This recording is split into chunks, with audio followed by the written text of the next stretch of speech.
double angles. So double angles is a little bit different. The way we're going to do this double angle, so when we're solving for double angles, that's this. So see how it's a 2x there? Okay.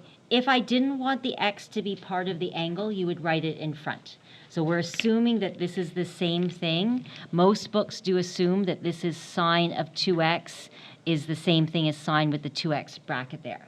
If you did not want the x to be part of the angle, you should have written it in front. You never leave a variable attached on at the end. Does that make sense? So if you wanted it not to be like that, which is not the same thing as x sine 2. Does that make sense? Right? So if you wanted the x in front, you should have written it in front. I don't know what sine 2 would be anyway. Would that be degrees? I don't even know what that would mean. But the variable would have to go in front. But because it's after, it's part of the angle. So here, some people go, is that part of the angle? It is, because we wouldn't leave a variable after it unless we wanted it to be part of the angle. Some older books don't put the bracket. I think most of the newer books put a bracket around it.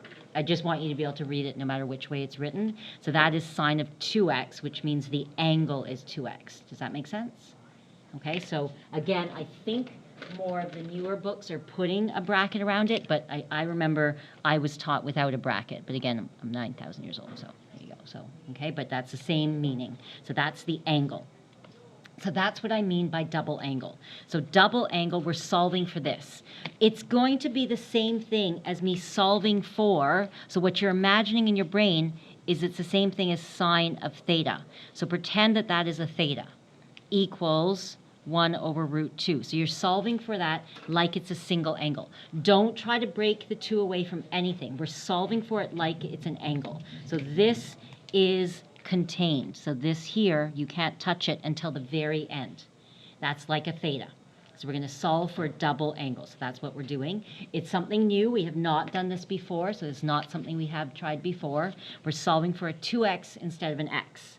But you're solving it exactly the same way. So my step 1 would be to solve for the double angles using cast rule. So here, solve for the double angle. So for the double angle, like the 2 theta, 3 theta, it doesn't have to be just a double angle. It could be 5 theta. I'll do one of those examples where it's, what if it's 5 theta, right? So it could be anything, but solve using cast rule. That is going to be my first step. So I'm going to do that. That'll be step 1. Then my step 2 is going to be then add the period to the answers until you reach the end of the domain, right? And I'll show you what that means. So there's 2 parts to this. One is we're solving like normal. Solve like normal. The second part is we're going to have to repeat it. The reason for that is this. So if I have something, okay, so I'm just going to draw a general sine graph. Sine graph goes to 2 pi, correct? Okay, sine graph goes to 2 pi. If I change the period, so if I make it 2, so that is sine, this is y equals sine theta.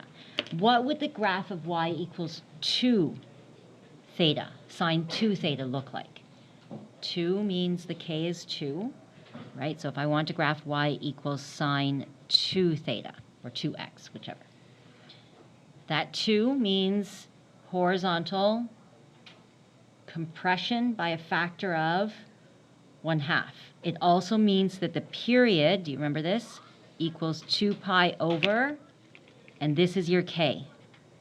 Remember that's your k? So it's pi. So that means, and usually when we graphed it, I said then just label this as pi, right? So I said just label this. So if we're graphing this, I said that's pi. But what if the original graph was already there? And I said, but I already graphed this. Can you please put your new graph on my old graph here, on the old blue graph? So I'm going to graph this new one on top of this. So that means I need it to go to pi, right? So my period is now pi because it's 2. So that means I'm trying to fix this. So cut it into quarters, and we're going to go up to 1. Does that make sense? So I'm fitting my sine graph, this new one. So this is y equals sine 2 theta on top of my old blue graph, which was twice as y, right? Because it's half. It's a compression by a factor of 1/2, which means half. Now, if I was to ask you to solve, so say for instance I was solving for a y value, which is what this is saying. They're saying sign when it equals something. So if I was to hypothetically grab, say, this y value here and this y value here, how many answers? I get 2 answers. Does that make sense? On a cast rule, I get 2 answers for every answer. I get 2 answers. But now that I've shoved the period in, right, so I've now can fit 2 of these, this same y value is now going to be here and here, right? But look, I can fit it again.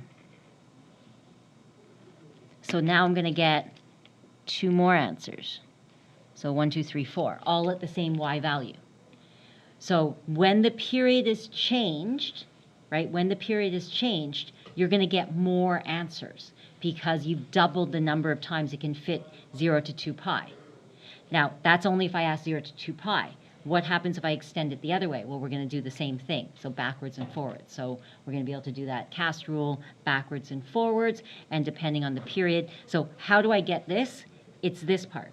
The period is going to tell me how many more times I can repeat it, because a period means this repeats when I add pi to it. Does that make sense? And then this repeats when I add pi to it, the period.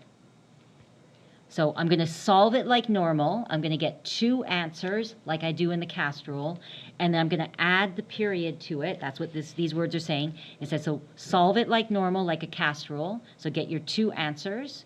Then add the period to your answers until you reach the end of the domain, which means add pi, get the next one. Add pi, get the next one, until you reach the end of your domain. Does that make sense, sort of? Yes? Will the period always be pi? No. Yes. So the period will not always be pi. It'll always be pi for 2 pi, right? Because it's 2 pi over 2. But what if I do 3 pi? 3 theta, or 3x, it'll be 2 pi over 3. Yeah, so we'll do one like that. So we'll do 2 examples where it's 2 pi, and then I'm going to change it up and I put a 5 there. And be like, so then it'll be 2 pi over 5. So you're adding 2 pi over 5 until you get to your limit. Right? So that's why. So it doesn't matter what it is, you figure out the period. So the second part, so step 1 is solve it with cast rule. Step 2 is just add your period until you reach the end of your domain, right? Because it can repeat more and more. Good? All right, so that's the theory we're going with. So step 1 is cast rule. Step 2 is doing this. And you don't have to graph it. You're just going to add it using algebra. So you're going to find the period and go plus pi, plus pi. And also, look, I don't have to do a domain from 0 to 2 pi. I can head the other way. So that's why I was changing here. So it should be changed to negative 2 pi to 2 pi, right? So again, I know the notes were slightly different, the variation here, but I wanted this question to go from, so it's the 2 sine theta, cos 2 theta. I want you to change the domain from negative 2 pi to 2 pi. So that should be changed there. And that means I'll go head backwards. But it's the same idea. I still solve for my first, look, I still solve for cast rule. So I still solve for this.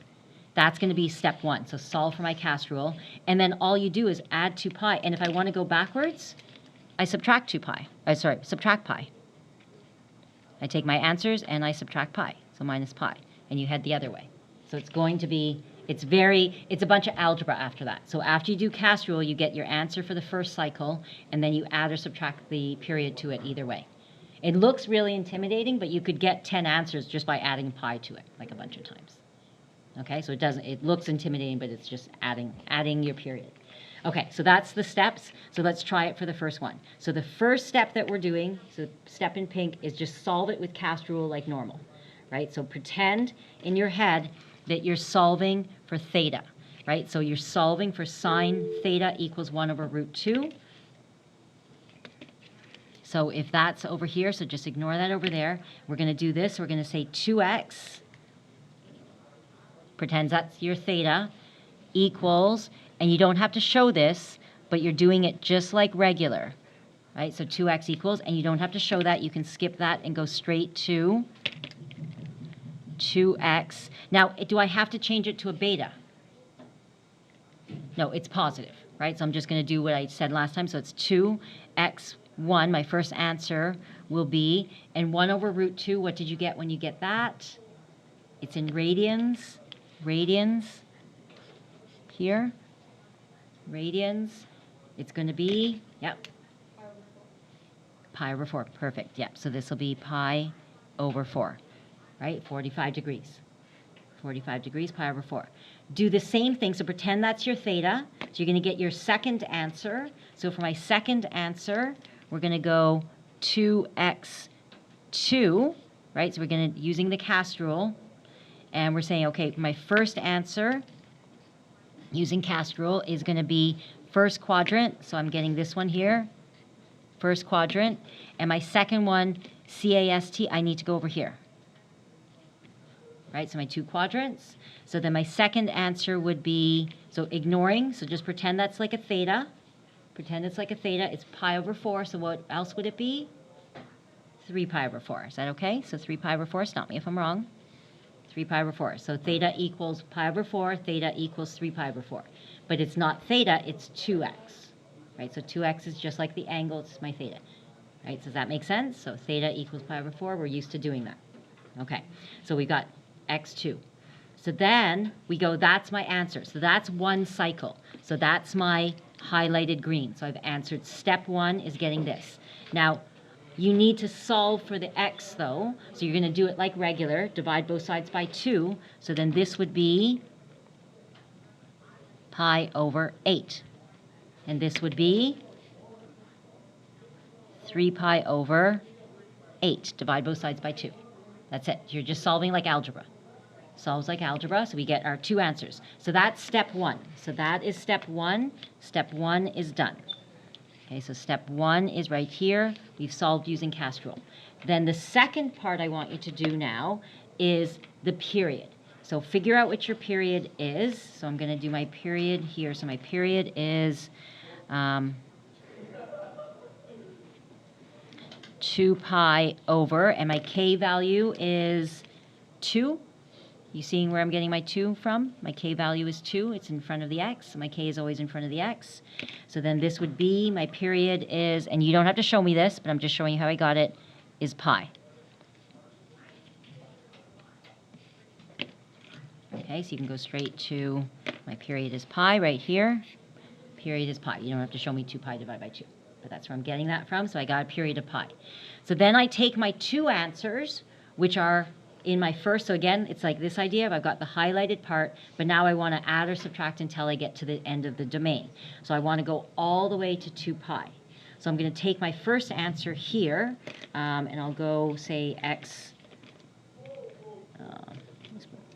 So I'm going to go x3 will equal, and you're going to take your first answer, pi over 8 plus pi. Right? So again, this is the period that you're adding to everything. So you're adding that period to it. Right? So take that one and add it there. So then you've got to be able to do fractions. So you're hopefully able to do a bit of fractions in your head. So this will be 8 over 8. You don't have to show me, but that's what you're doing. Lowest common, 8. So that'll be 9 pi over 8. Does that make sense? We're taking x1 and adding it there. Do it again. Do it again. And we're going to go x4. So you're taking this answer, right? So x2, and we're going 3 pi over 8 plus pi. So you take your 2 answers, take this one here. We're good with this. Should I highlight? So this one here is this answer here. And then this answer here is this answer here. So we're just adding pi to it. So again, you're just adding pi to your answer. And what you're trying to do is you're trying to get the next set. So it's this idea. We found our 2 answers, and we're adding pi to it to get the next round. Okay? All right, so then we do this. And again, hopefully you're going to be comfortable enough with fractions. It's over 8, so it's going to be 8 over 8. You don't have to show me the 8 over 8, right? But this is what you're imagining. So you got to get a little bit more comfortable to do that in your head, hopefully. So that'll be 11 pi over 8. Okay. The question is, can you do another cycle? Where do I want to stop? I want to stop at 2 pi. So in my head, I'm thinking, stop at 2 pi, right? So stop at 2 pi. If I add another 8 over 8, 2 pi is how much? 8 over 8, 16 pi over 8. Does that make sense? So you're picturing 16 pi over 8. So we want to stop at 2 pi, which is 16 pi over 8. So picture that. If I add another 8 to that, that would be 17, too much. If I add another 8 to it, that would be 19, too much. So stop. Okay? So always picture your stop. Is it always going to be 2 pi? Nope. Sometimes we give you 3 pi. So you have to tell yourself, where do I stop? So I write it down sometimes on the side, stop at, and then so you know. Right? Because sometimes we give you 3 pi or 4 pi. So you got to go, where do I stop? Tell yourself when to stop. So it's 16, so I got to stop there. Now, I want you to put your answer together, all together for me, please, because there's 4 answers. I don't want to have to search for them. So I want you to put it together, and we're going to go therefore, and x would equal, so try to do it in order, but again, I don't mind too much. So try to go from least to greatest, pi over 8, 3 pi over 8, 9 pi over 8, and 11 pi over 8. So you got your 4 answers. We don't usually give you a hint that there's 4 answers, but I was telling you that there's 4 answers. Okay. Good? All right, let's try it again, just to get the feel of it, and then we'll do one without 2, so it's not a 2. It's not always going to be 2. So here, I changed the question. It's going to go from negative 2 pi to 2 pi, and no hint.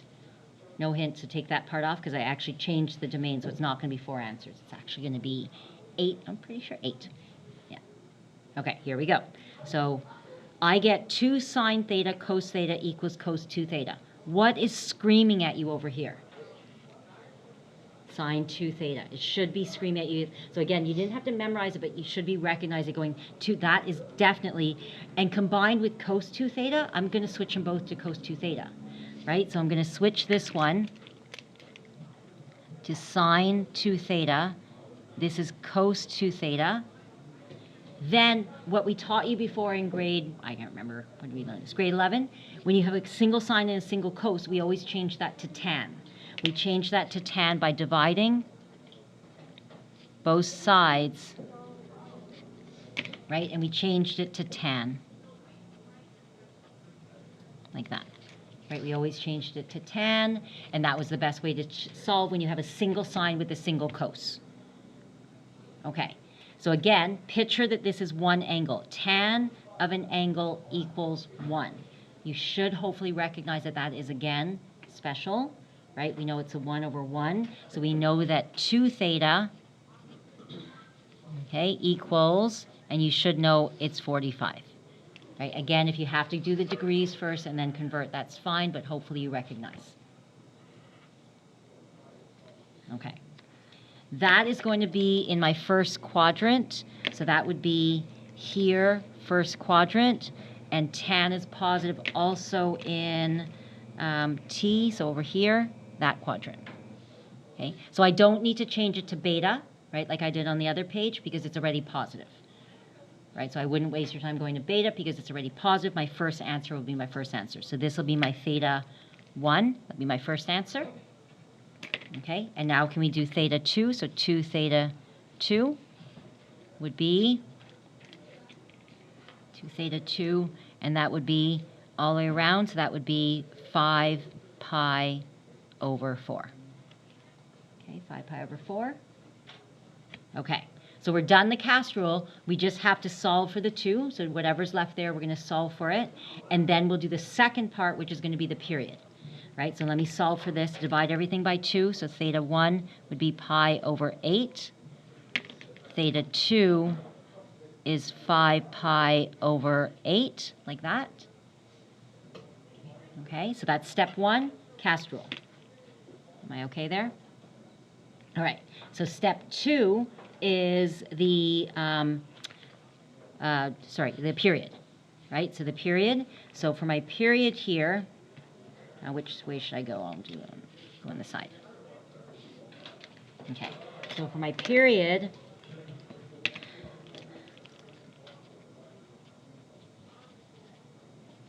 is going to be 2 pi over, and k is, so look, 2 again, right? So you take your value from there, so it's 2. Okay, it won't always be 2, like I said. So that'll be pi. So I need my period to be pi. Again, you don't have to show me this. This is what you're picturing in your brain, that I'm going to add pi to everything. Right, so that's your brain going, okay, I've got that. And then now you're going to find your next answers. So I'm going to take this one. You can go under it or beside it. It's up to you. I'm just putting it as a separate step. So theta 3 would be, and you've got to go both positive and negative, right, until you reach the end. So I tell myself my end, right, what value am I going to get? I'm going to get pi over 8 and then plus pi and then minus pi. We'll head both ways. Where do I want to stop? If it's over 8 and I want to stop at 2 pi, let's stop at, and that'll be 16, right, pi over 8. Does that make sense? And negative 16 pi over 8. So again, in your brain, you're telling yourself where to stop. Yes? How do we know what each cube is? Like What? like how do you know it's over 8? Like, Oh, I'm just taking it from here. So whatever that value is, it was over 14, I would do whatever, so 2 pi. So I'm converting 2 pi to over 8. So 2 pi, but I've changed it so it's the lowest common denominator, it's 8, because I'm working with 8s here, right? And the other one, if it wasn't 8, it could be 4s, I'd be 8 over 4. Yeah, yeah. So kind of just look at what the denominator is, yeah. Okay. The other way you can do it is go 2 times pi, 2 times 3.14, so put it on your calculator, and you can calculate this. So you can go 3.14 divided by 8 should not be more than 6 point, whatever that is, 2.2 pi. I'll show you that in the next one. So it shouldn't be more than 6.283, right? So if you go pi divided by 8, that's definitely less than that, yeah. Okay, the other one, the next one we do, it's got a 5, so it's harder to see, but I'll show you on the calculator. Okay, so it's also just 2 pi. Okay, so do that. And then again, you're getting used to the fraction, so it's going to be over 1. So hopefully you're getting 8 over 8. So then you don't have to show all this work, right? And some people, again, just list it. You just start to list it, and you add it on the side, and then you're just giving me the list of answers. So show me the cast rule so I can see where you got your first answers from. But some people, for the next list, they just start to add it on their, like in their head. They go 8 over 8, 8 over 8, 8 over 8, and they keep going, and you just list your answer. Right? So if you can do that, that's fine. But if not, you can show it. So this will be 9 pi over 8. Okay. Can I do it again? So if I do another 8, that would be 17, so it's beyond. Right? So again, try it again. We're going to do theta 4. What are we on? 4? 4. Okay, so theta 4 would be 5 pi over 8, and then we're adding the pi, which is 8 over 8, which is going to get me 13 pi over 8. Okay, so I got that. All right, so then that's positive. Right. I want to go to the negative 2 pi as well. So I go back to my original cast rule, and I head left, right? So then 1, 2, 3, 4. I'm going to do 5. So it doesn't matter which way you do it. Again, there's just so many little calculations. So theta 4, is going to be pi over 8. So it's that same pi over 8 and minus pi, because you can head to the left, right? And then same thing here. We're going to go theta 6 would be 5 pi over 8 and minus pi. Okay, so then when you do this, that's 8 over 8, and we're going to get, right, so hopefully you're doing the fractions a little bit in your head. Right, that's 1, that's 8, 8. So it's going to be negative 7 pi over 8. And then this one here, same things, over 1. So that'll be negative 3 pi over 8, right? I'm doing that right, 8 over 8. Okay, and then usually people stop, but you can't. Can you do it again? right? People go, oh yeah, 2 here and 2 here. Can you subtract another 8 over 8? Yes. 7 minus 8 would be negative 15. So you can do it again, right? So you can't stop till you hit the boundary. So this boundary here is negative 2 pi, so negative 16. So you're going to do it again. I know. You're like, it was a never-ending question. That's why I left so much room. Okay, so then you're going to go theta 7. I'm taking my answer here and subtracting another pi. And here, theta 8, and subtracting another pi. Yeah. Subtract 2 pi from the first one? 2 pi from the first one? 2 pi Yeah, from so it's you're jumping 2 pi's over. Only if you know, so you can subtract 2 pi only if you know that you're doing 2 periods. Okay, so if you're jumping 2 periods away, because it's pi pi, yeah. Yeah, so just make sure you're aware of why you're doing it. Yeah, because next time I'm going to give you a 5, so it's not